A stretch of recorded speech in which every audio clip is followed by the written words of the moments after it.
if the central government has given sixth schedule, like you were saying, in many large states, areas in large states, according to you, what is the resistance, let's say, of doing that for Leh?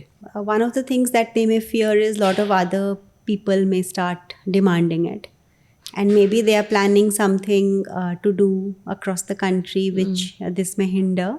Okay. So our point is not whether it is sixth schedule or some Article 371 or legislature or something. The point is that to solve this problem, you don't detain a person wrongfully under a wrong act, NSA, which anybody in his right mind would know that Sonam does not in any way qualify to be detained under that.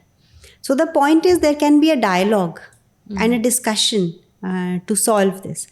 So the thing is, because of this lack of dialogue, there is a trust deficit on either side. The government is maybe wondering why these people want sixth schedule, and people of Ladakh are wondering what is the problem in giving, exactly as you are questioning.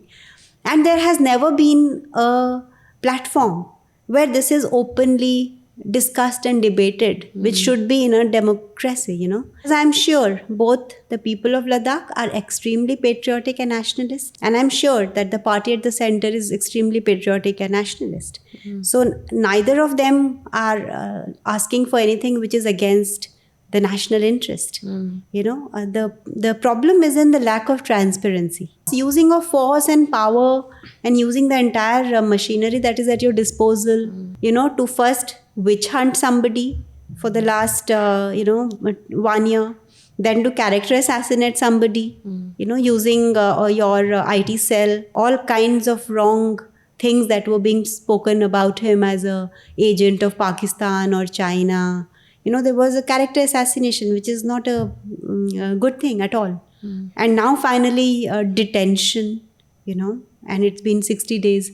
So this is not how we work, as a truthful nation that is on the path of growth and progress and development and is planning to become a Vishwa Guru and setting example to the rest of the world by using falsehood and fake narratives. This is not what India ever stood for.